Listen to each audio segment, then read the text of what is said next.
examen. Bueno, el día de hoy, y por única ocasión en las sesiones, no vamos a empezar con un caso clínico. Vamos a empezar con el corazón de la TLS, que se llama revisión primaria o ABCD. Esto es lo más importante. Si me dijeran, doctor, ¿qué aprende el día de hoy? Esto es lo que hay que aprender el día de hoy. ATLS se actualizó por última ocasión en 2018. Se dice, o hay rumores que para 2023 sale una nueva versión.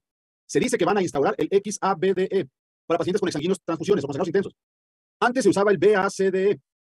Actualmente, para su examen nacional, no usamos ni el BACDE ni el XABDE, nada. Usamos siempre el ABCDE.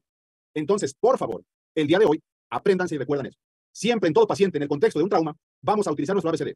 ¿Cuál es la justificación, lo más importante de esta regla? Lo más importante es identificar lesiones que pueden poner en riesgo la vida del paciente. Entonces, una vez que se identifican, vamos a reanimar y a resolver la urgencia de ese paciente. Después, en los anexos le podemos pedir exámenes de laboratorio, exámenes de imagen o lo llevamos al hospital. Una vez que tengamos otro diagnóstico, cuando el paciente ya resolvimos urgencia, podemos determinar trasladarlo a un hospital donde se tenga lo necesario para que el paciente sea atendido. Por último, la revisión secundaria es la historia típica de medicina interna, en la cual le preguntan cómo se llama su loro, cuántos focos tiene en su casa, cuántos pisos hay en cada uno de sus cuartos, cuántas puertas tiene, cuántas ventanas, cuántos focos, y todo lo básico de una historia clínica completa. ¿Qué significa ABCD? ABCD va a ser primero A de vía aérea, como en inglés el airway, ¿no? Bueno, primer cambio importante en comparación con ATLS previo. Antes se decía que era inmovilización de columna cervical. Ahora se ha visto que no es tan necesaria una inmovilización, sino más bien que con restricción del movimiento de la columna cervical va a ser suficiente. Entonces, vamos a comenzar siempre protegiendo nuestra vía aérea, protegiendo nuestra columna cervical. La B de ventilación y respiración por las siglas en inglés de breathing. Esta es la parte número 2. C de circulación. D de déficit o deterioro neurológico. Y E de una exposición completa del paciente. ¿Por qué es importante que hagamos esto? Porque hay situaciones como esta, ¿no? Todos sabemos que el fútbol americano es un deporte de contacto y de riesgo. Parece que es una jugada normal, hay un pase, hay una tacleada, pero el defensivo no se mueve.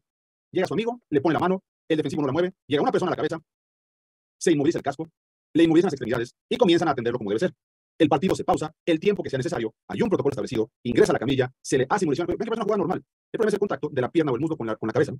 Y el paciente cae en ese momento. Nadie hace nada, fíjense. No estira la mano, no lo levanta, no, nada. Todos hacen lo que tienen que hacer, entra a la camilla, inmovilizan el cuello, restringen el movimiento cervical y el paciente se va a un hospital a ser atendido. ¿Qué pasa en nuestro México? Lucha libre, ¿no? Supongo que se acuerdan de este trágico día. El perro aguayo con una fractura a nivel de columna cervical. Rey Misterio va por el 619, Rey Misterio no le pega porque sabe que tiene algo. El perro está con lesión. ¿Qué hace Conan? Güey, muévete. ¿Qué creen que hace Conan con ese movimiento? Lo termina de seccionar. ¿Por qué? Porque no sabemos qué hacer. El show continúa. Dicen, hey, algo está pasando, traigan una camilla. No hay camillas.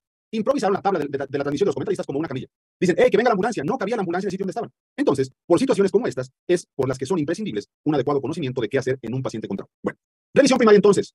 Debe ser algo rápido que se hace en 10 segundos. Consta de 2 preguntas. El paciente tiene una lesión, tiene un evento traumático, se acerca el responsable del servicio de salud, le pregunta, ¿cómo te llamas? ¿Qué te pasó? Con esas dos simples preguntas, podemos encontrar que si el paciente falla en responder el cómo se llama y el qué le pasó, o si el paciente expresa alguna dificultad en la voz, ya pensamos que hay algo obstruyendo la vía respiratoria o que el paciente tiene daño neurológico o por lo menos está con alteración de la conciencia. Cualquier falla en esta revisión primaria nos indica un fallo del ABCDE y esto hace que debamos evaluar al paciente de forma urgente. ¿Qué vamos a evaluar? Las lesiones que pongan en peligro la vida del paciente siempre de forma prioritaria. Estamos hablando de que la evaluación, la mayoría de las veces se va a hacer en el sitio del accidente. Empezamos entonces por la letra A. Dijimos, asegurar la vía aérea y determinar su permeabilidad. Todo paciente que tenga un trauma, hay que suponer que tiene de forma agregada una lesión en columna vertebral. Y de esas, el 50% de las lesiones son a nivel cervical, siendo entonces la zona de mayor riesgo. Por eso, lo que hacemos ahora es restringir el movimiento de esta columna para evitar posteriores lesiones. A todo paciente con lesión, hay que hacerle una inspección de la boca y la vía oral. ¿Para qué? Para evaluar si tiene cuerpos extraños, si tiene fracturas faciales, si tiene pérdida de piezas dentarias, y esas cosas me pueden obstruir la vía aérea al ofrecerle presión positiva en ventilación. En caso de que haya sangre, vómito o alguna secreción, hay que aspirarla y asegurarnos de que la vía respiratoria está íntegra. A todo paciente al momento del accidente le vamos a poner oxígeno suplementario en puntillas.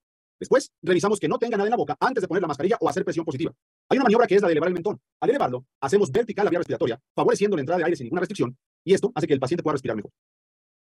Cuando hablamos de la letra B o de la ventilación, recuerden que la respiración se lleva a cabo mediante 3 estructuras importantes. Número 1, los pulmones. Número 2, la pared torácica. Y número 3, el diafragma. Entonces, paso número 1, exponer perfectamente el tórax del paciente. Paso número 2, explorarlo. Tanto con percusión, palpación y auscultación.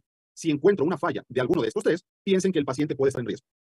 Cuando hablamos de la letra B en la revisión primaria, vamos a evaluar 4 patologías que ponen en peligro la vida del paciente, que son neumotórax, atención, lesión del árbol traqueobronquial, hemotórax masivo y neumotórax abierto.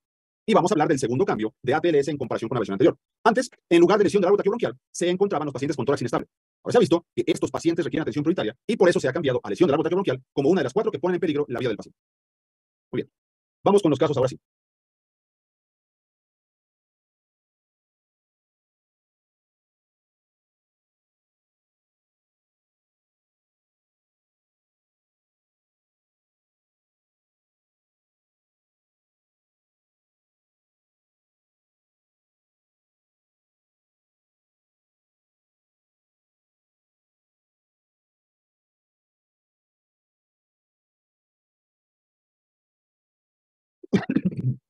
Carla, el 88% de tus compañeros sí votaron. Por favor, comunícate con algunos de los administradores para que te ayuden a cómo hacerlo. Pedro, cuando haces tracción de la mandíbula, la columna está inmovilizada. La tracción de la mandíbula solamente aquí arriba. Entonces, tus cervicales no se afectan para nada. ¿Sí? Ok. Buscamos datos pivote. ¿Qué les llama la atención en este caso? Antes que la hiperresonancia, el paciente está hipotenso. Ese es el dato número uno y más importante. Paciente hipotenso, inestable y con hiperresonancia. ¿Cuál es el diagnóstico de este paciente? Diagnóstico sencillo. Las venas del cuello están distendidas. Muy bien, Isaac, es un gran dato también. El paciente tiene un neumotórax. Atención. Juan Manuel, ¿cómo que tamponade? ¿Cuál dato falta para tamponade? Tiene 2 de 3, sí, puede ser un buen diferencial. De hecho, es el diferencial número 1. ¿Cuál dato falta? No hay alteración de ruidos cardíacos. Y recuerda que en tamponade o taponamiento cardíaco no tenemos hiperresonancia a la percusión y auscultación. ¿Sí? 74%. Ahora, lo que me preocupa no es el 15% que pone taponamiento cardíaco. Me preocupa el 10% que pone hemotórax. ¿Cómo se debería auscultar a un paciente con un hemotórax? Con matidez, no con hiperresonancia. Hiperresonancia significa aire en el espacio entre la cavidad torácica y el pulmón porque se rompió. ¿Sí? Esta es una pregunta sencilla. Esta es la pregunta de mediana dificultad.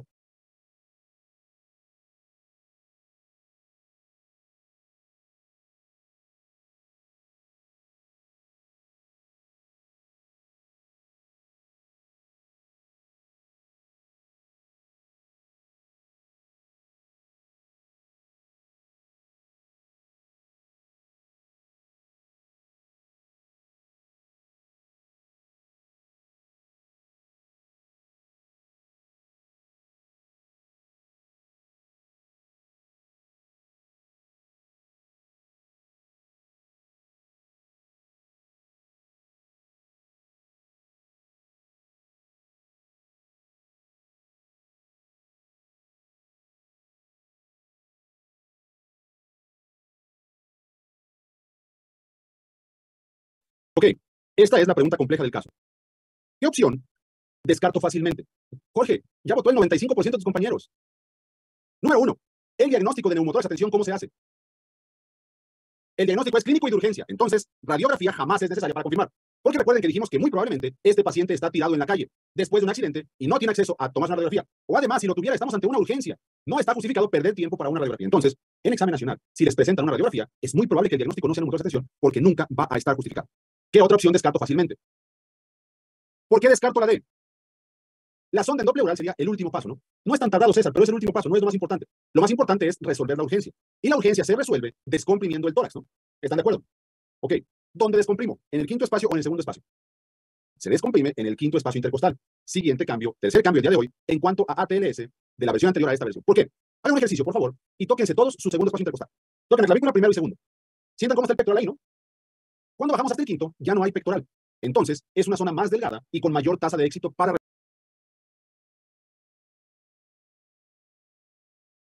ver el neumotórax. Por eso se cambió del segundo al quinto. Además, en pacientes obesos, la grasa se queda más arriba en lugar de más abajo. Por eso se ha cambiado del segundo al quinto espacio intercostal. Ok. Primer tema del día se llama neumotórax. Atención. La fisiopatología de neumotórax es muy sencilla. El paciente tiene una lesión pulmonar. Esa lesión pulmonar va a hacer que el aire se quede atrapado en la cavidad torácica. Ese aire, cuando supera el 70% de la cavidad, lo que va a hacer es comprimir el pulmón, comprime el corazón con el mediastino y comprime el pulmón contralateral. Entonces, el aire está atrapado aquí y hace un efecto de válvula y de contrapresión. Todo el aire que sale por este pulmón roto va a la cavidad y no se intercambia el parénquima pulmonar de los alveolos. ¿Qué ocasiona esto? Que el corazón, con sus 4 cavidades huecas, está comprimido también. Entonces, disminuye drásticamente el gasto cardíaco. El paciente tiene sangre, no está sangrando, pero no puede moverla. ¿Dónde voy a encontrar entonces la sangre de ese paciente? La encuentro en el sistema venoso estancada porque no se puede mover. ¿Cómo lo evalúo clínicamente? Con las venas yugulares distendidas. Porque ahí va a estar toda la sangre de ese paciente. Entonces, todo paciente para examen nacional que tenga hipotensión, secundaria a un trauma, mi diagnóstico número 1 siempre, siempre es pensar primero neumotórax. Atención. Entonces, voy a seguir siempre el ABCDE. Después de la vía aérea, si el paciente está hipotenso, evalúo la B y siempre pienso que va a tener un neumotórax. Atención. Entonces, paciente con hipotensión, con taquicardia, disminución drástico de gasto cardíaco y vamos a encontrar que están las venas del cuello distendidas y obviamente todo este aire que está aquí va a estar hiperresonante a la percusión. ¿Por qué? Porque si ustedes percuten la pared torácica van a pegarle directamente al aire, no al parénquima pulmonar. Entonces, eso hace que tenga mayor resonancia. Cuando tenemos a un paciente con neumotórax, atención, esta pura hipotensión lo hace que sea una urgencia. La urgencia es resolver ese neumotórax. Atención. ¿Cómo se hace? Con una descompresión con aguja. Es una aguja como un yelpo. Esa aguja se va a insertar, penetra toda la cavidad torácica, sacamos la aguja y sale el aire. Cuando insertamos esta aguja, resolvemos la parte número 1. Resolvemos la presión de ese hemitórax afectado. ¿Qué sigue o en qué convierto al paciente una vez que le pongo esta sonda para descomprimir esta aguja? Pasamos de un neumotórax, atención, a un neumotórax simple. ¿Cómo trato el neumotórax simple entonces? Con la colocación de una sonda endopleural. Ok, para examen nacional, cuando digamos sonda endopleural o sonda de pleurostomía, son sinónimos y son lo mismo. ¿Dónde colocamos primero la aguja para descomprimir? En el quinto espacio intercostal. ¿Qué nos dice ATLS? Nos dice que es ligeramente anterior a la línea axilar media. Entonces, esa es la línea axilar anterior, que también es el sitio donde normalmente se van a colocar todas las sondas o todas las descompresión. Es importante mencionar también a ustedes que cada una de las patologías, o la mayoría de ellas que vamos a ver el día de hoy, tienen también su propia guía de práctica clínica, que son guías desactualizadas y obsoletas. Esta, por ejemplo, es del 2013. Por favor, háganle caso a lo que dice ATLS. La guía está a medias. Para todo lo que sea de trauma, háganle caso a ATLS. Por ejemplo, revisamos esta. Paciente con trauma de tórax, que está hemodinámicamente inestable, no tiene ruidos respiratorios, abombamiento, disnea, timpanismo e ingurgitación yugular, son datos clínicos de neumotórax de tensión. Aquí coincide. Diagnóstico clínico. ¿Qué hago? Descompresión torácica número 1. ¿Pero qué es lo que cambia?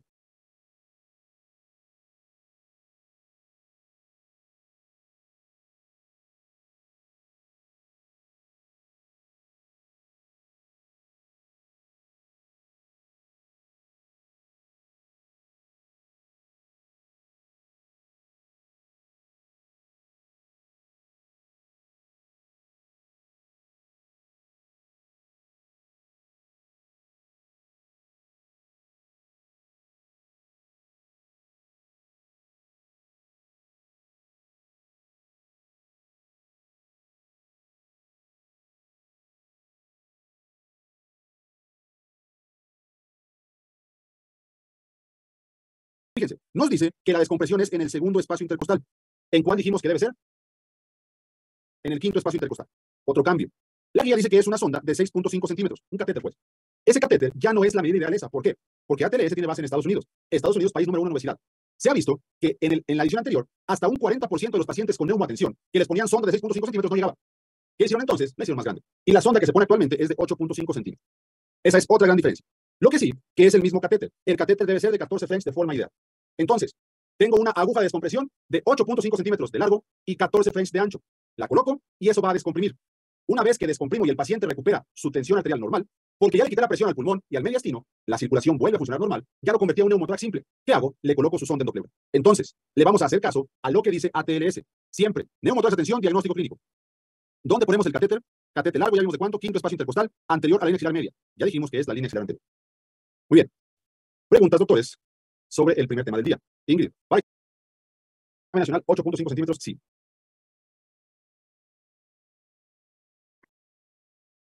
¿Todo bien entonces con el neumotórax?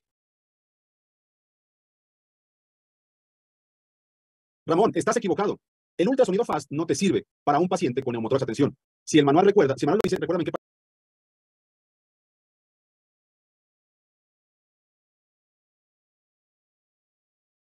es para modificarlo porque no está justificado el FAST. El diagnóstico es completamente clínico. Por favor. Kenia, línea axilar anterior, sí. Muy bien. Siguiente caso.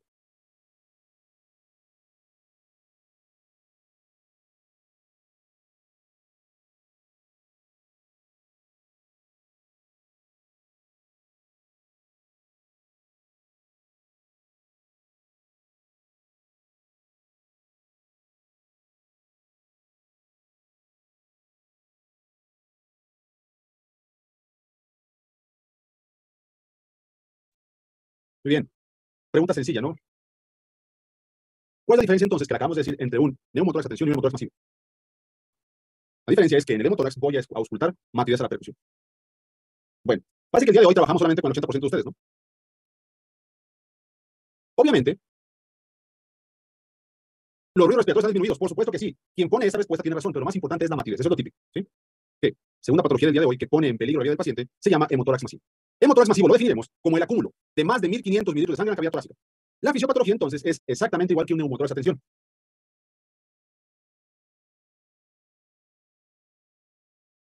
Solamente que en lugar de hacerlo con aire, lo hacemos con sangre. La sangre está en el hemitórax, comprime el pulmón, comprime el corazón con el mediastino y comprime el pulmón contralateral. ¿Cómo creen que va a estar el paciente clínicamente hablando? Va a estar hipotenso el paciente. Diferencia con neumotórax a tensión. Esto. Lo que ocupa el espacio ahora es sangre. Entonces, a la auscultación y a la percusión, ¿qué me van a reportar? En lugar de que el paciente esté hiperresonante, me van a reportar matriz a la percusión. ¿Dónde está la sangre en este caso? La sangre está en el hemitórax, ¿no? Entonces, ¿cómo están las venas y arterias del cuello?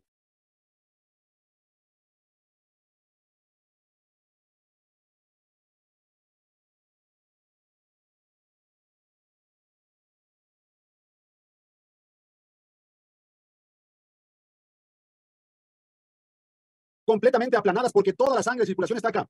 Entonces, cuando sospecho de un paciente con un hemotórax masivo, paciente hipotenso y chocado, matidez a la percusión, no hay ruidos pulmonares y las venas del cuello están completamente aplanadas. ¿Verdad que sí se puede diferenciar de un neumoatención? No es tan complejo. Obviamente es una urgencia, pero sí es fácilmente diferenciable. Pregunta de examen nacional: ¿por qué se presenta un hemotórax masivo? Por un trauma penetrante en tórax con lesión vascular importante que continúa sangrando. ¿Qué le hacemos al paciente? A este paciente con matidez, lo número uno es ponerle una sonda endopleural. Para examen nacional, todas las sondas endopleurales se van a colocar en el quinto espacio intercostal en la línea axilar anterior, todas. Cuarto cambio de ATLS. Antes, las sondas endopleurales recomendadas eran de 36 a 40 French. Para quien sabe hacer la conversión, 3 French es igual a 1 milímetro. Las sondas recomendadas actualmente para corregir a un paciente con neumo o con hemotórax son de 28 a 32 French. Si se fijan entonces, es una sonda de menor diámetro, pero que tiene la misma efectividad. Ok. ¿Qué pasa si para el examen nacional me ponen como opción sonda endopleural de 28 a 32 French? Esta es la respuesta correcta, ¿no? Pero, ¿qué pasa si me ponen como opción A 28 French y como opción B 32 French? Aquí yo debo interpretar qué es lo que quiero drenar. Por ejemplo, si quiero resolver un neumotórax, que hablamos de aire, ¿cuál sonda creen que es la ideal? La más pequeña. ¿Por qué? Porque no necesito que drene nada más que aire, ¿no? Entonces, con la 28 French es ideal para un neumo. Si me piden que drene un hemotórax, ¿cuál sonda le pondrían?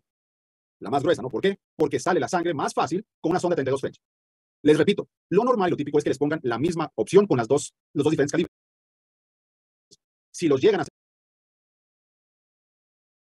separar, usamos 28 French para drenar aire, 32 French para drenar sangre. Bueno, entonces a este paciente con hipotensión, choque, matidez, venas del cuello aplanadas, le voy a poner sonda endopleural. ¿Cuándo voy a decidir que el paciente es candidato a toracotomía? Toracotomía es al tórax, lo mismo que la parotomía es al abdomen.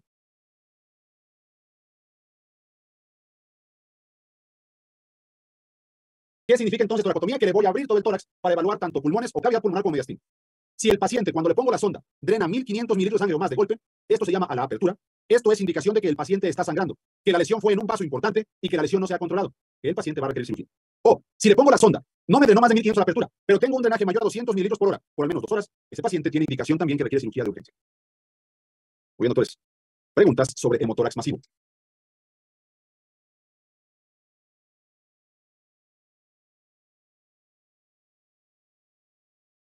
Dalma, lo puedes considerar como lo mismo, es timpanismo a la percusión, solamente que el timpanismo se usa más bien en abdomen. Ismael, no te preguntan vaso más frecuentemente lesionado, pero piensa que son lesiones aórticas por lo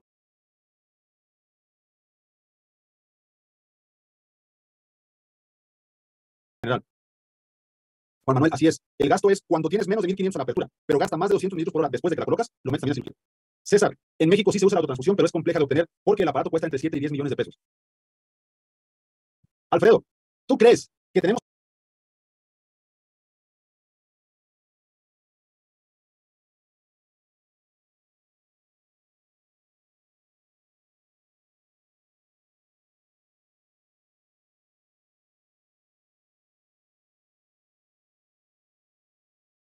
oportunidad en un paciente chocado de evaluar el frémito? No, es una urgencia. Luis Enrique, sí, cuando vas a hablar de un trauma cerrado, es un impacto frontal a nivel del tórax, sobre todo en el conductor. Cristina, para drenar o para resolver el neumotórax, atención. Muy bien. Siguiente pregunta. Kenia, ¿tú qué crees? El paciente tiene más de 1500 mililitros de sangre en la cavidad. Por supuesto que es un choque hemorrágico. Que esa, de hecho, fue pregunta el año pasado, ¿no? Ahora, ¿qué tipo de choque representa el neumotórax? Atención. Es un choque obstructivo, ¿no?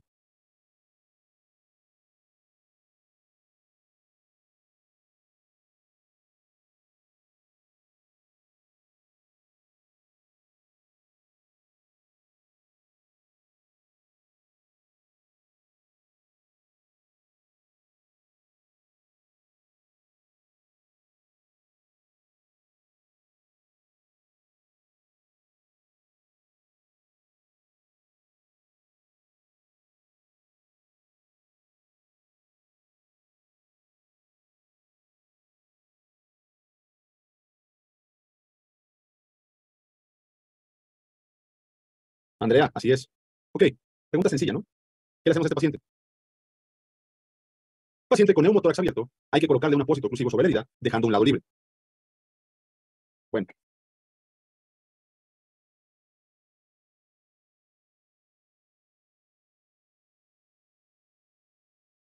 ok. ¿Creen que un paciente con un neumotórax abierto está sangrando? El problema no es sangrado. ¿Creen que un neumotórax abierto en el sitio de la lesión le vamos a cerrar la herida? ¿O creen que le hacemos el mismo tracotomía de urgencia? Recuerden que hablamos de lesiones en el sitio del accidente. el paciente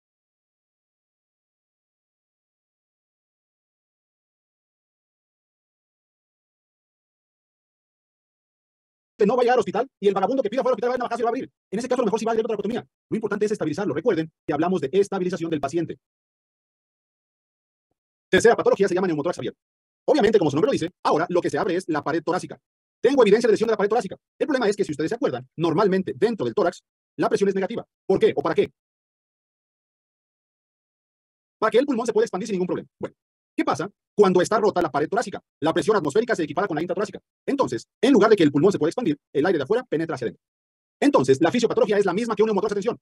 Se colapsa el hemitórax, presiona el pulmón, presiona el mediastino, presiona el corazón, presiona el pulmón lateral. ¿Cómo está el paciente entonces? Igual que un paciente con un neumotórax de tensión. ¿Cuál es la única diferencia? Que tengo evidencia de que hay una lesión en la pared torácica. ¿Están de acuerdo? Fisiopatológicamente es lo mismo. Paciente hipotenso, paciente chocado, paciente con datos de venas yugulares distendidas, paciente con hiperresonancia de repercusión, igual. Solamente que tengo la herida de forma evidente. ¿Qué hago entonces cuando el paciente me llega así? ¿Están de acuerdo que eso es un neumotórax abierto, no? En este caso, ¿qué hacemos? Agarramos una gasita, le metemos el pulmón y le ponemos su apósito. Ese apósito, o lo que tenemos que hacer es ocluir 3 de los 4 lados. ¿Para qué? Para que funcione como una válvula. Esa válvula, entonces, cuando el paciente inspira, la válvula se va a abrir para que el aire pueda salir con el desplazamiento o con el crecimiento pulmonar. Cuando el paciente expira, la válvula se pega, evitando que el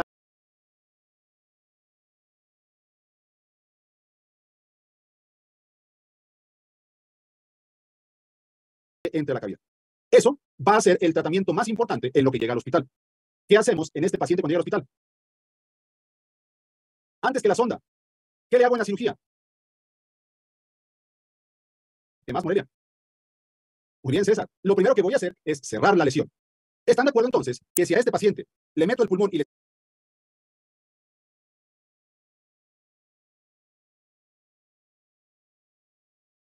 cierro, se queda un poco de aire dentro, ¿no? Dentro de la cavidad torácica. Punto número 1, cierro. Punto número 2, ¿qué hago? El aire que queda me ocasiona un neumotórax simple. ¿Qué hago entonces? Le voy a colocar una sonda endopleural. ¿Dónde le coloco la sonda endopleural? Ramón, no, al revés. No es 2 y 3, es 3 y 2. La sonda endopleural se la voy a poner en el quinto espacio intercostal, línea axilar anterior, como todas las sondas endopleurales. ¿Qué calibre voy a escoger? 28 a 32 French. Si me dicen que escoja uno, escojo el de 28 French. Juan José, neumotórax abierto y neumotórax simple no son sinónimos. Neumotórax simple es el pulmón lesionado, no la pared torácica. Neumotórax abierto es lesión de la pared torácica, independientemente de que se lesione o no el pulmón. Muy bien. Preguntas sobre neumotórax abierto. Aunque sea con la cabeza, digan.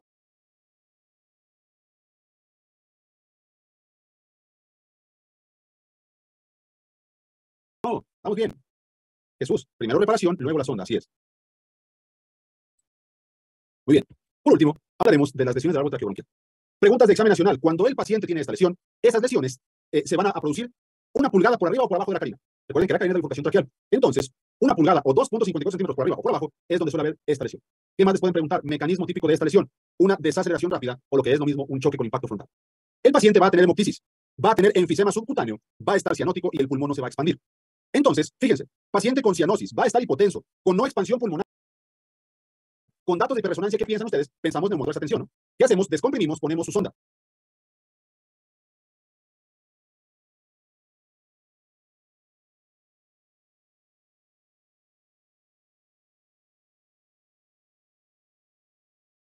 La diferencia es que en estos pacientes, como está rota la tráquea, digo, pitar mi tráquea, pues, pero está rota, supongamos aquí, entonces el aire se va a escapar directamente hacia el hemitórax afectado. Entonces, ¿cómo la sospecho? Cuando le pongo la sonda y tengo salida de mucho aire.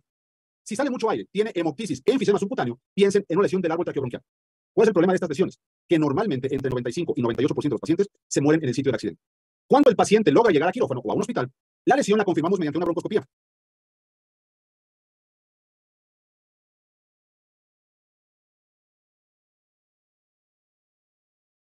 Con esta broncoscopía evidenciamos directamente el sitio de lesión.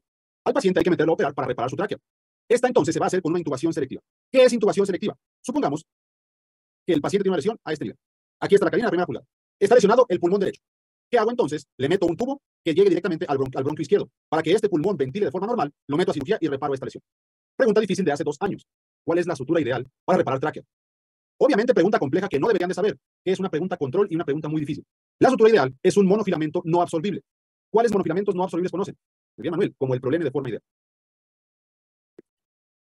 Doctores, César, el problema del nylon es que es con aguja cortante.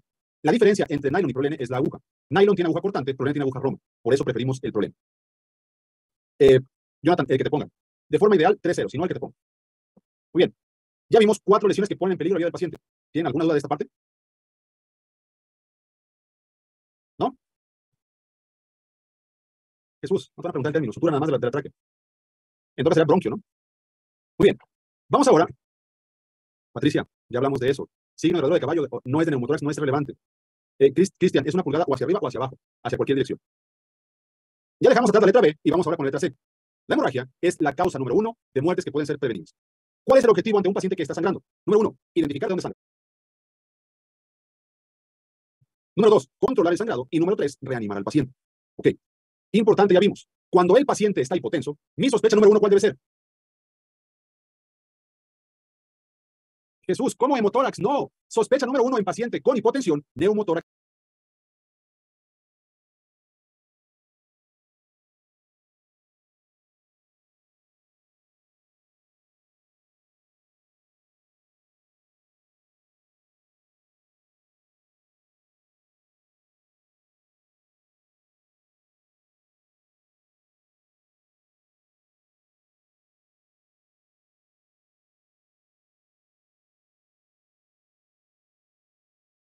Atención. Si descarto que el paciente tiene neumotórax, entonces pienso que el paciente va a estar sangrando. Entonces, ese sangrado lo voy a determinar como externo o como interno. ¿Qué ejemplos se les ocurre de sangrados externos? Teresita, ¿fractura de fémur es externo? No, es un sangrado interno.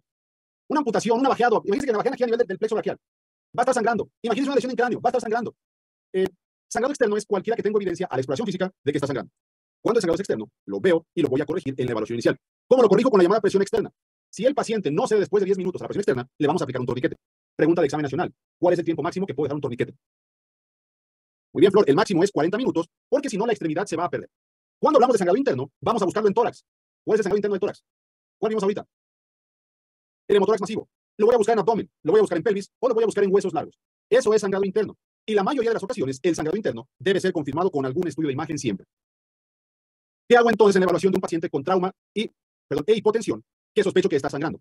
Primero, hay que evaluar si el paciente está en choque o no. Recuerden que se ha dicho que el paciente con choque por presencia de sangrado va a tener una hipoperfusión tisular y de la piel, haciendo que el paciente tenga como un tono grisáceo. Pregunta de examen nacional. ¿Cuál es el paso número 1 ante un paciente con sospecha de choque o sangrado? Hay que canalizarle 2 vías periféricas.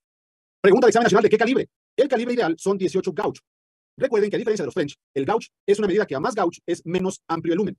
Entonces, un catéter de 22 gauge es un catéter chiquito y un catéter de 14 gauge es un catéter muy amplio. ¿Sí? La ideal es de 16 o 18 gauge. Bueno, una vez que tengo al paciente canalizado con 2 vías periféricas, lo que sigue es una reposición de líquidos. Antes,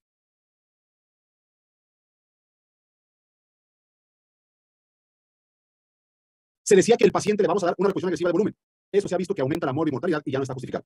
Entonces, para un paciente con datos de choque, lo máximo que le puedo pasar es 1 litro. Nada más 1 litro de solución le voy a pasar. Y les pueden preguntar cuál es la solución ideal. Esta solución es la solución cristaloide, la solución Harman o la solución Ringer-lactato, que se van a considerar como sinónimas las 3. Cristaloide, Harman o Ringer-lactato. Victoria, esta solución se pasa a chorro. Si tienes esta vía de este calibre, normalmente pasa en 15 a 20 minutos. Para examen nacional, se debe pasar en la primera media hora al menos. Si el paciente después de esa solución, de esa transfusión, no tiene una respuesta adecuada, lo que sigue es pasarle hemoderivados. Entonces, solamente está justificado, no, Kevin, una por una nada más. Una vía a chorro y la otra la usas para medicamentos.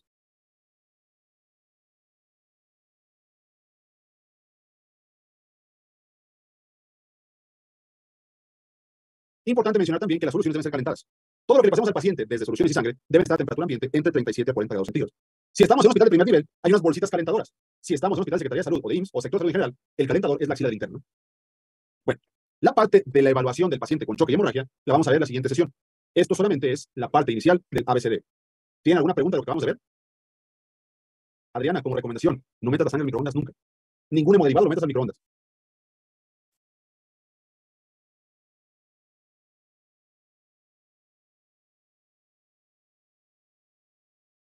Juan Manuel, solución cristaloide, solución Harman por Ringer-Lactato, las son respuestas correctas. No te van a poner a las 3 al mismo tiempo. Paulina,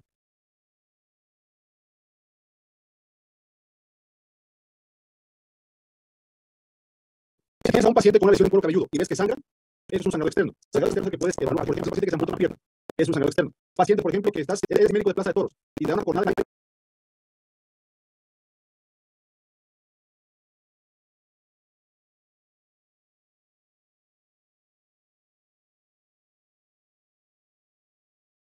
en el mundo y tienes sangrado importante, es un sangrado externo. Has visto, por ejemplo, hay un video de unos que están peleándose, que van a bajar a un paciente aquí y empieza a botar sangre. Es un sangrado externo, sangrados evidentes.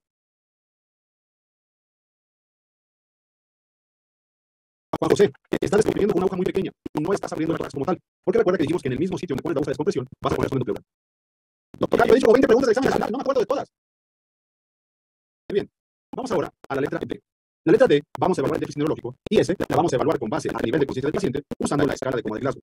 Por favor, para todos ustedes cuando sean residentes, que estén en medicina interna, que estén en cirugía o estén en geriatría o en neufro o en cualquier parte, no le pongan al paciente viejito descompensado con cetoacidosis diabética Glasgow de 12. No le pongan al paciente post apendicectomía Glasgow de 14. No le pongan al paciente con pie diabético Glasgow de 13. El Glasgow es una escala para pacientes con trauma craneoencefálico nada más. ¿Por qué? Porque entonces se van a ver mal ustedes. El paciente con escala de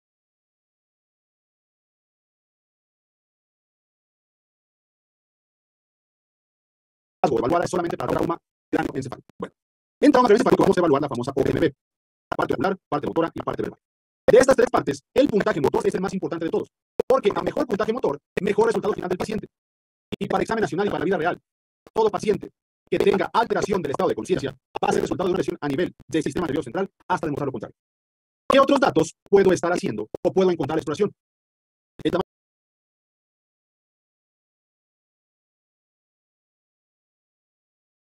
pupilar, si está reactiva o no, si hay datos de lateralización o si hay lesión a nivel medular. Siempre que tengamos un paciente con lesión cerebral o lesión medular, debe ser valorado por neurocirugía de forma urgente. Okay. Esta es entonces la escala de Coma de Glasgow. Los últimos 3 años han puesto 3 o 4 casos clínicos en el mismo examen para evaluar Glasgow. Entonces, tienen un punto por la evaluación adecuada de Glasgow. Tienen otro punto por el que van a hacer con ese paciente, que suelen ser cosas diferentes. Por lo tanto, por favor, apréndanse. ¿Para qué? Para que luego no vengan a decir como César que la regala todo el internado. Y luego viene Roberto a decir que Glasgow de 0. Roberto, la sigues regalando, no solamente en el internado. No existe el Glasgow de 0. Denise, a lo mejor lo digo en sarcasmo, o a lo mejor no. O a lo mejor usamos el sarcasmo para cubrir nuestras deficiencias, ¿no? Ok. Cualquier cosa o cualquier caso que haya sido, si fue sarcasmo, que bueno. Si lo disfrazaste de sarcasmo, espero que se la aprendan, por favor. Vamos a empezar con la apertura ocular. Apertura espontánea son 4 puntos. Apertura al estímulo verbal, 3 puntos. Al dolor, 2 puntos. No hay apertura, 1 punto. ¿Queda claro para todos cómo se evalúa la apertura ocular?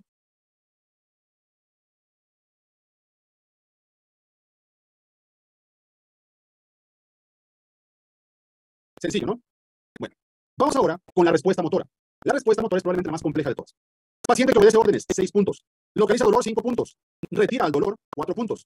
Postura de decorticación, 3 puntos. De descerebración, 2 puntos. Sin respuesta motora o flacidez, 1 punto. Ok. ¿Cómo diferencio entonces si un paciente localiza el dolor o retira el dolor? ¿Cuál es la diferencia entre uno y otro?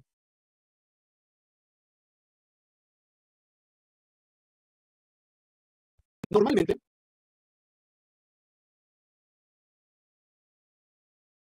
vamos a evaluar al paciente acostado, ¿no? ¿Dónde le hacemos el estímulo doloroso? O en el esternón o en los trapecios, ¿no? Bueno, cuando el paciente localiza el dolor, lleva su mano al estímulo doloroso e intenta quitártela. Cuando el paciente retira, el paciente no levanta su mano, lo que hace es mueve su cuerpo de donde están haciendo el estímulo doloroso. Esa es entonces la diferencia entre localiza el dolor o retira el dolor. Cuando el paciente tiene retiro, no es que agarra la mano y te la quite. Dice, doctor, es que retiró el dolor. No, lo que hace es que se mueve para intentar quitarse de donde está haciendo el estímulo doloroso. ¿Queda claro esa diferencia para todos? Okay. ¿Cuál es la postura típica de un paciente con decorticación? Las manos hacia adentro y los puños también hacia adentro, ¿no? Y los pies sin ninguna alteración. Entonces, posición de decorticación, manos hacia adentro, brazos hacia adentro, puños hacia adentro, pies normales. ¿Cómo se pueden acordar de esta postura? Hagan de cuenta que el paciente es un árbol. La cabeza es la corteza y las manos van hacia la corteza, ¿no? Perdón, hacia la corteza. Decorticación es así. Bueno, ¿cuál es la postura de descerebración? ¿Cómo están los brazos? Hacia afuera, ¿no? ¿Y cómo están los pies?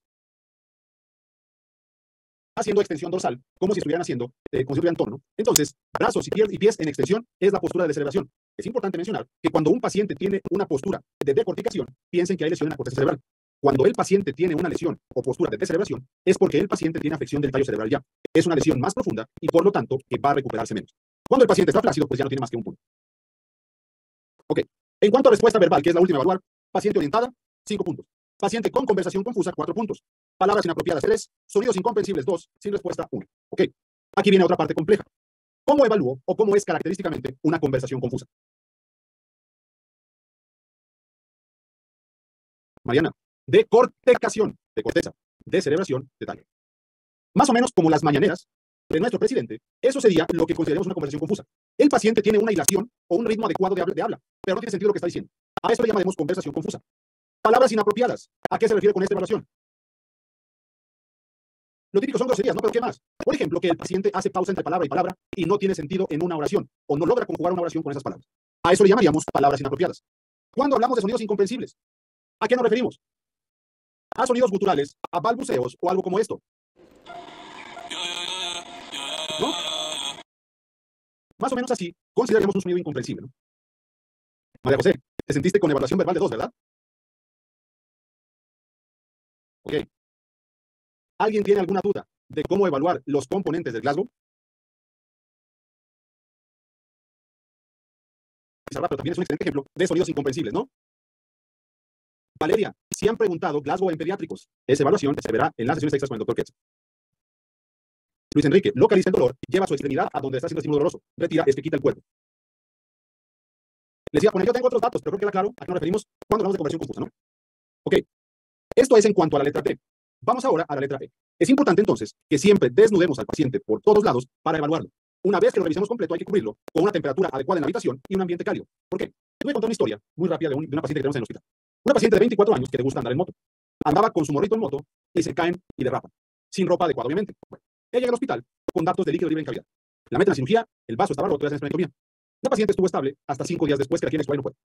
La paciente empieza con datos de choque séptico, con fiebre, elevación de leucocitos y el drenaje estaba normal. Está normal. Cuando la están pasando de la ida al tomógrafo a su cama en terapia, se dan cuenta que la sábana está un poquito manchada de abajo. Se les ocurre voltear. La paciente tenía la espalda destruida desde las escápulas hasta las 2 nalgas. A nadie se le ocurrió voltearla. La paciente hizo fascitis necrosante. La paciente hizo contaminación cruzada con el Helicobacter pneumoniae. La paciente tiene 4 meses con lavados quirúrgicos dolorosísimos y sin poder avanzar más. Simplemente porque no se nos ocurrió voltearla para revisarla. Entonces, por eso es importante siempre evaluar todo el paciente que tiene un trauma. Bueno, recapitulamos entonces. Objetivos de la revisión primaria. Lesiones que puedan matar al paciente. Paciente primero, letra A, vía aérea permeable en caso que sea necesario intubar, restringir movimiento de la columna. Respiración y ventilación. A todo paciente le ponemos oxígeno suplementario y revisamos que no tenga nada en la boca antes de hacer presión positiva. Voy a evaluar, diagnosticar y tratar neumotórax a tensión, hemotórax masivo, neumotórax abierto, lesiones del árbol traqueobronquial. La letra C, voy a identificar, a corregir y a tratar el déficit de sangre, la hipotensión y la hemorragia. Los anexos entonces consistirán en todos los estudios de laboratorio de imagen que el paciente requiera. Después, al paciente lo evaluaremos realizando una revisión secundaria con la típica presentación o realización de la historia clínica completa. Muy bien. Vamos con nuestro siguiente caso.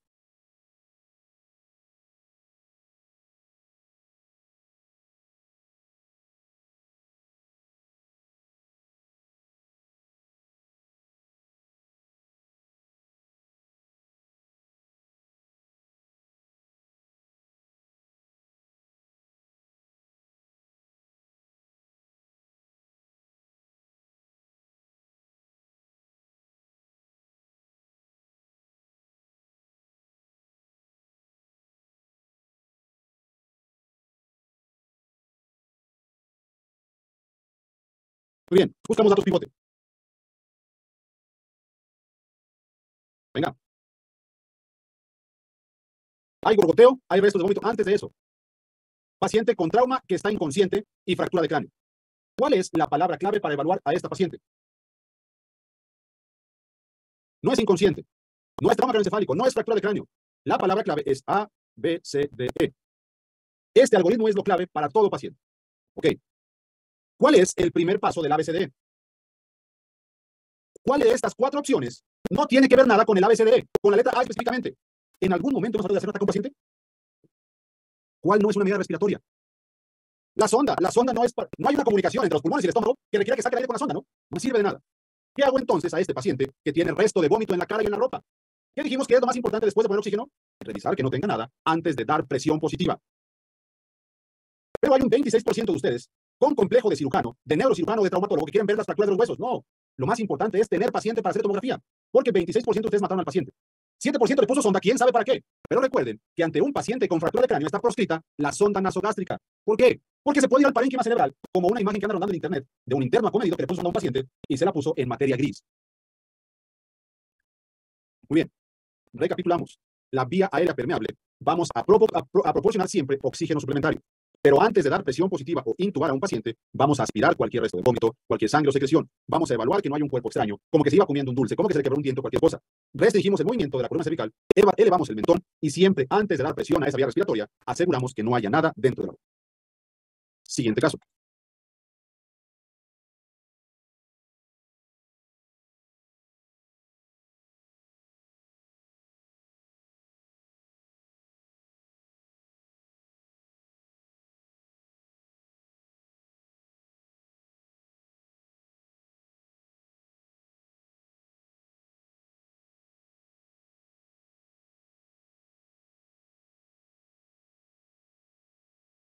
¿Cuál es de nueva cuenta la palabra clave en este caso clínico? La palabra clave sigue siendo A, B, C, D, E. Tengo un paciente que se accidentó. No traía cinturón. Está inconsciente y está sangrando. ¿Qué es primero entonces? ¿La A o la C? ¿Qué hago entonces? Le aseguro la vía aérea. Dijimos, hay un 20% de ustedes que van a cirugía. Seguro. La única forma de que piensen en detener el sangrado en lugar de que el paciente tenga respiración, tenga una suplementación de oxígeno al cerebro, es que vayan a cirugía, de cualquier parte. Entonces, no hagan eso. Sé que es muy tentador. Les aseguro que es más importante en este momento para el paciente. Siguiente caso. En esta pregunta hay un error. No es accidente automotor, es accidente de motocicleta.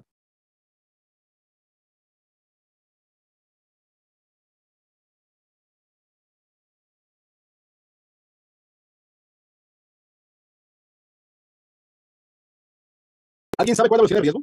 Así es, hay que lo pregunté el año pasado. La velocidad de riesgo son 30 km por hora. Con estas respuestas, esperamos que vuelvan a preguntarle.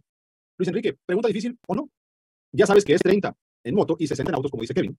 Entonces, son dos preguntas que pueden esperar. Roberto, muchas veces, y muchos de nosotros aprendimos así, y ¿sabes qué es lo peor? Que seguiremos aprendiendo así. Entonces, si la van a preguntar, ya habrás tenido tu aprendizaje.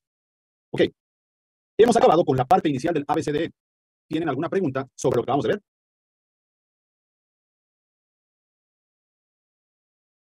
A ver, Luis Daniel, Ezequiel, no empiecen a divagar. ¿Todo bien? Bueno, vamos a continuar entonces ahora con la parte de trauma craneoencefálico. Y para eso tenemos nuestra siguiente pregunta.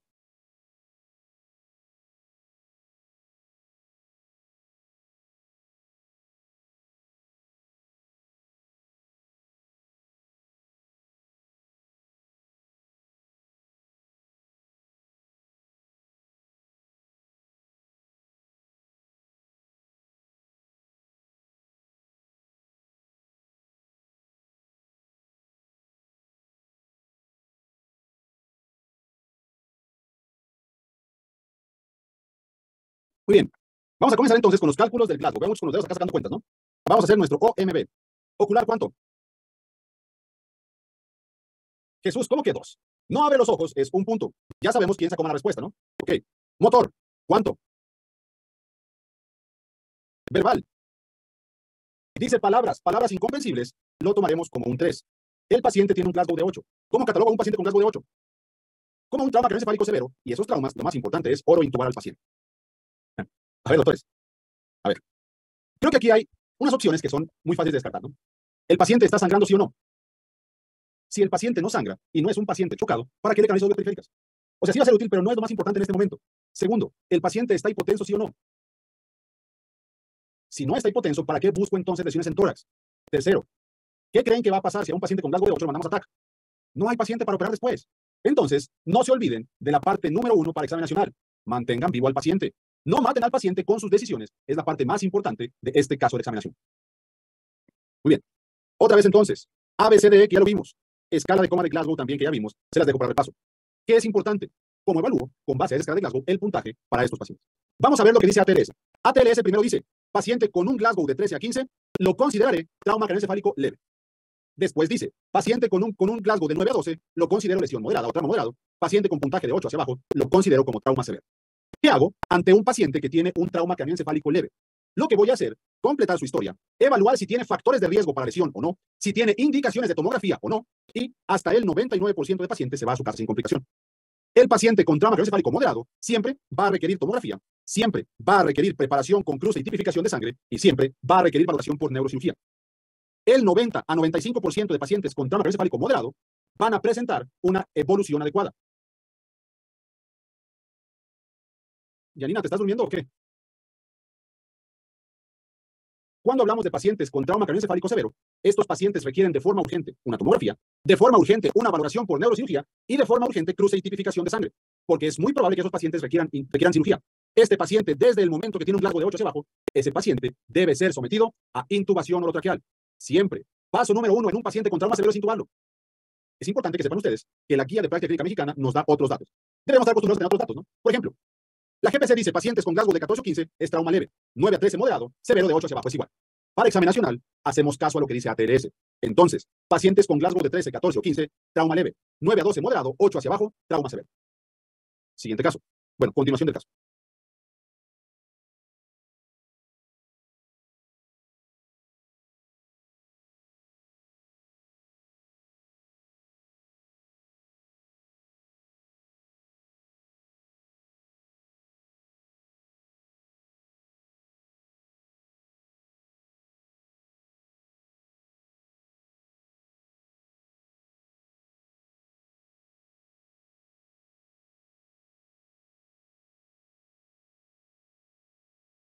Muy bien. ¿Cuál es la palabra clave para abordar este caso clínico? Sigue siendo el ABCDE. ¿Qué les llama la atención? Díganme dos datos importantes de este paciente. Hipotensión y no hay datos auscultados en emisores, no hay ruidos auscultados. Y además, ¿cómo están las venas del cuello? Distendidas. ¿Cuál dijimos que es la sospecha número 1 de un paciente con hipotensión y trauma? ¿Qué le hacemos a una neumotensión? Le descomprimimos con aguja. Pero hay un 11% de ustedes que son tercos que le quieren poner presión a esa herida. Hay un 14% que lo van a transfundir. ¿Cuál dijimos que sería el paso número 1 de un paciente que sangra? No dijimos cristaloides, no dijimos reanimal, dijimos 2 vías. ¿De qué calibre? 18 gauge. ¿Cuál sería el segundo paso? Si es sangrado externo, le aplicamos presión directa. Si no se ve, le hacemos torniquete. Muy bien. Ok. Vamos ahora con el siguiente caso, en el cual hablaremos de lesiones a nivel del parénquima cerebral. Por favor, chaval, van a hacer 4 preguntas con esas 5 opciones. Vamos a empezar con la imagen número 1, que es esta.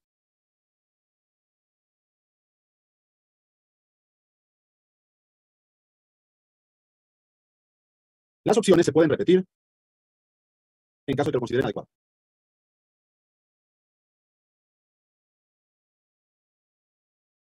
¿Sí desaparece la votación? ¿Sí? Ah, la están evaluando apenas. Sí.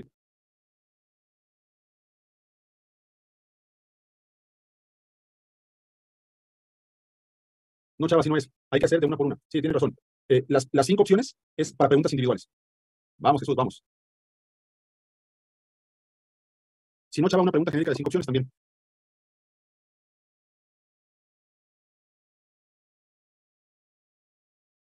Ok, ahora sí, vamos a hacer 4 preguntas así, chava.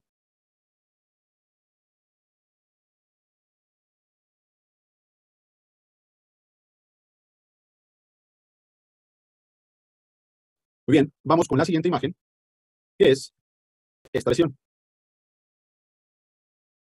Ramón, ¿son equiparables 1 a 5 o A o E? Sí.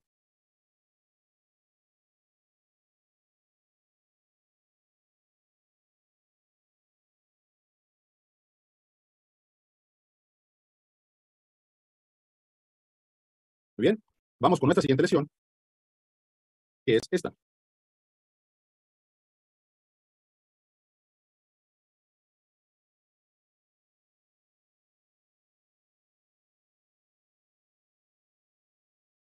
Y vamos con la última lesión, que es esta.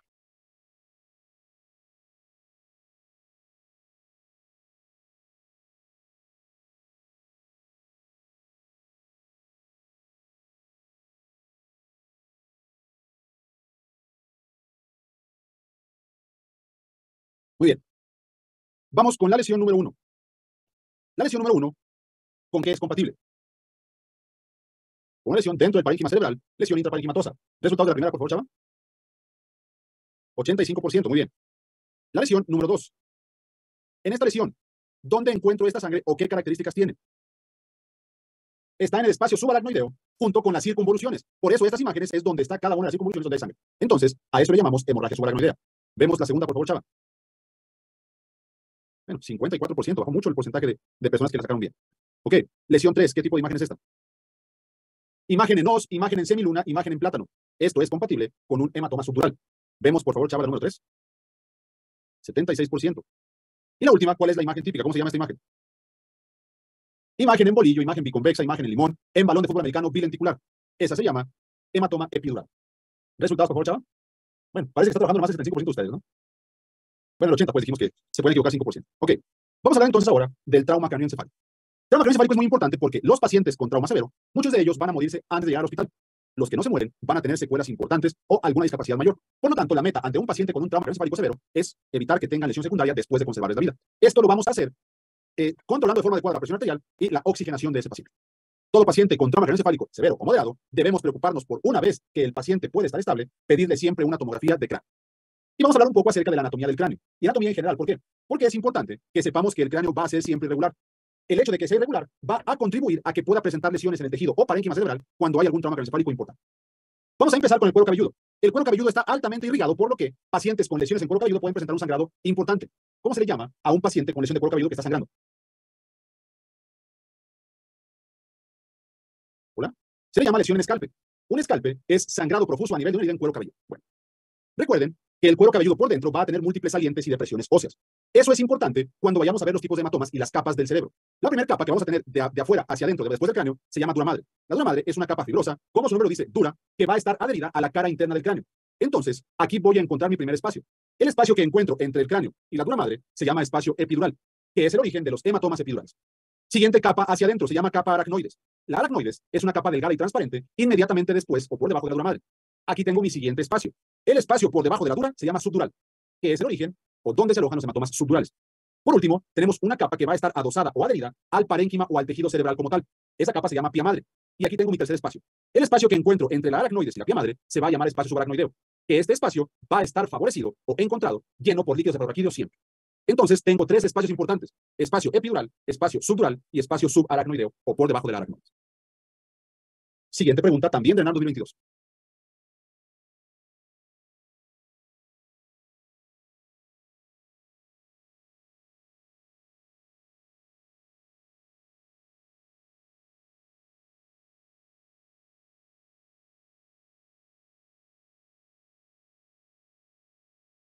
Muy bien.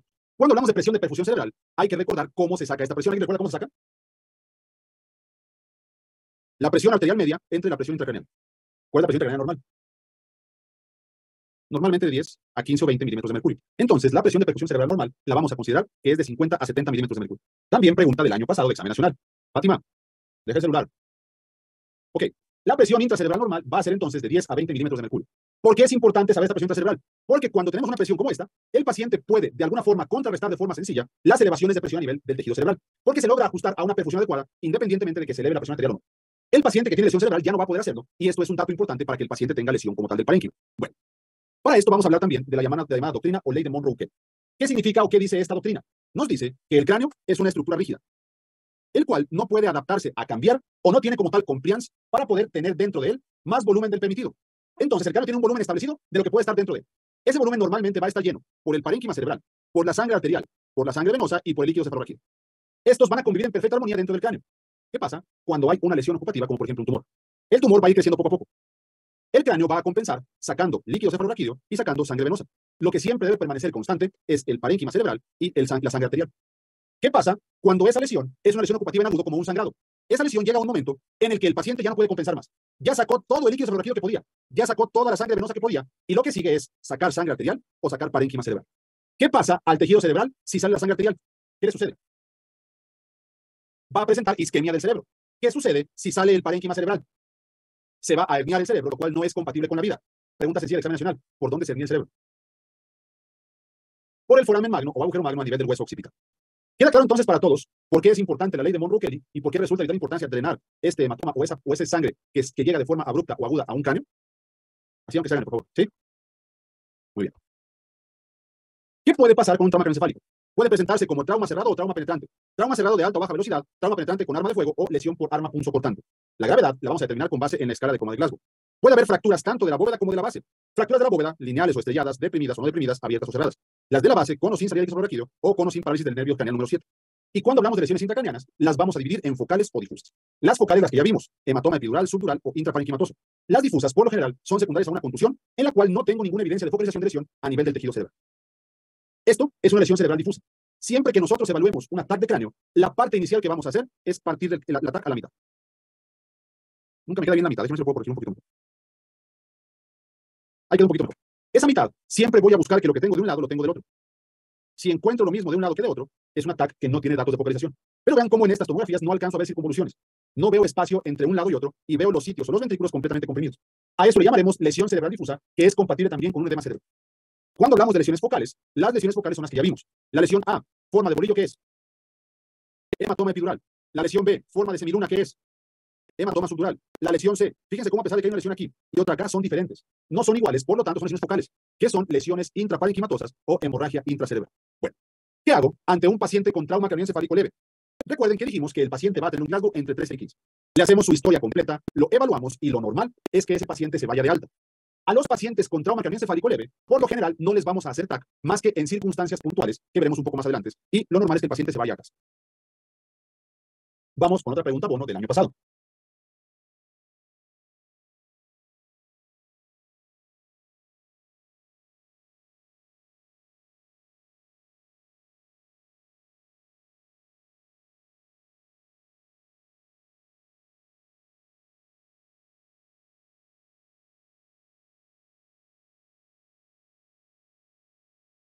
Signo de Butler. ¿De qué me hace referencia?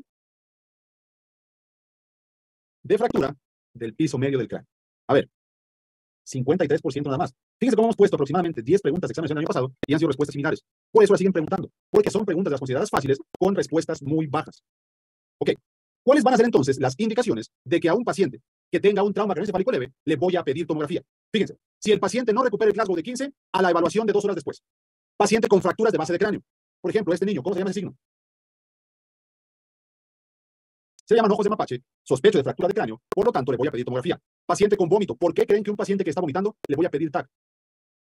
Porque puede ser un dato de hipertensión intracraniana, el cual debo documentar, le pido TAC. Paciente que tenga más de 65 años, ¿por qué creen que un paciente de más de 65 años deba ser sometido a una tomografía? No por un hematoma, Diana, no. Muy bien, Mayrani. El paciente va a tener menos parénquima cerebral, haciendo entonces que la compensación de Monroe-Kelly pueda ser mayor porque tiene menos tejido cerebral. Puede tener más cantidad de sangre sin que tenga síntomas, por eso requiero diagnóstico con tomografía.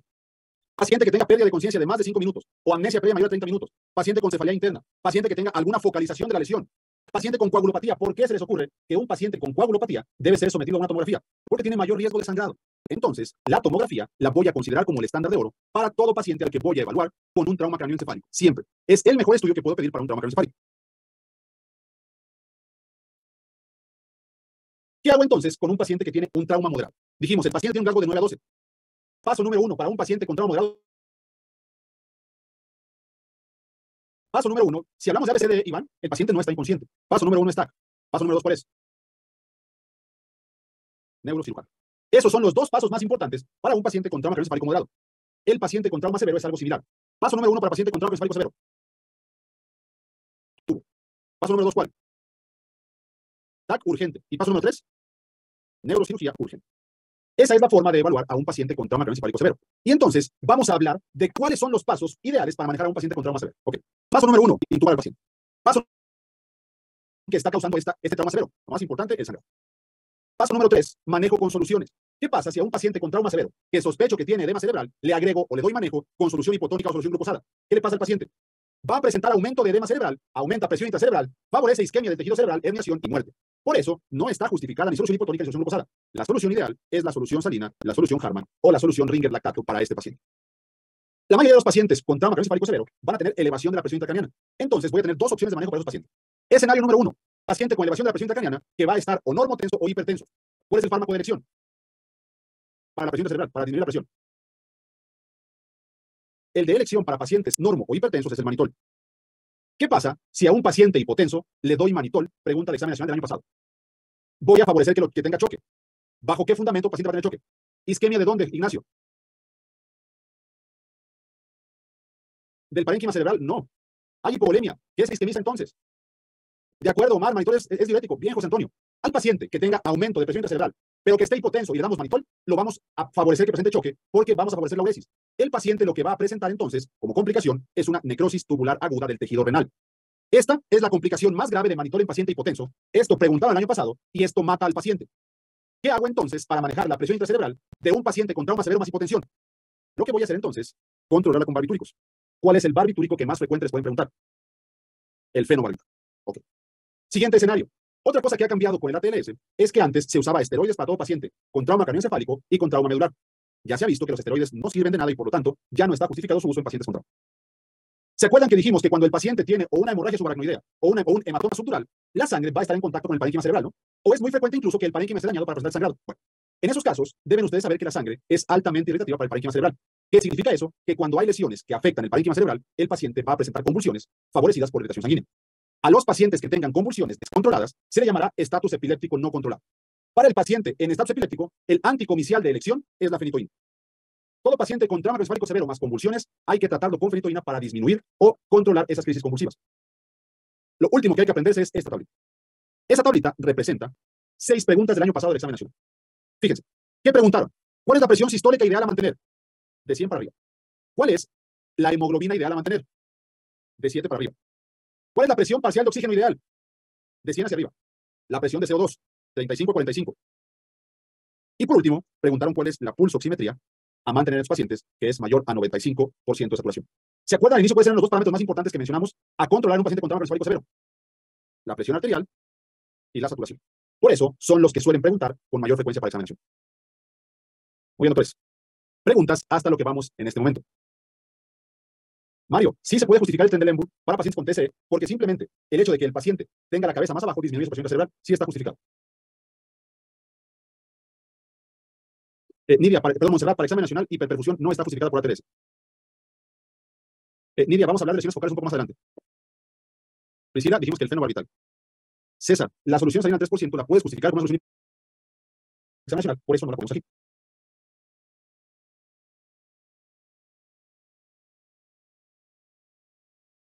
Así es, Juan Manuel. Normalmente, a ver, déjenme regreso un poquito. Normalmente los pacientes con trauma craneoencefálico leve que tengan un Glasgow de 15 y no tengan ninguna lesión focal, les vamos a aplicar una escala que se llama escala de Nexus o escala o reglas canadienses. Miren.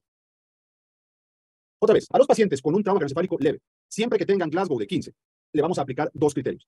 Uno se llaman criterios de Nexus.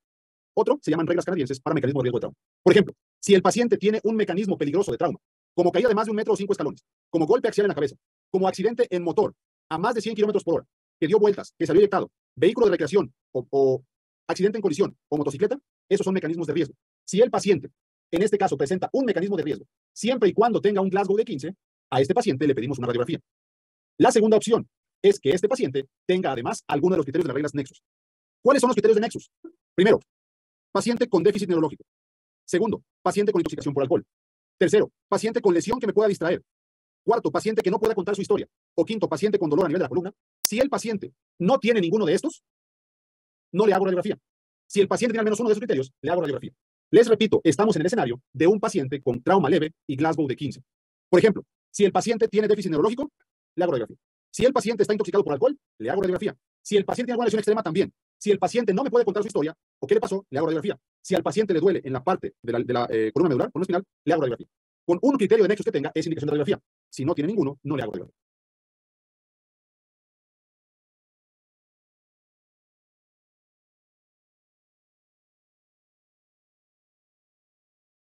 Juan José, dijimos que fenobarbital, presión cerebral elevada, más hipotensión.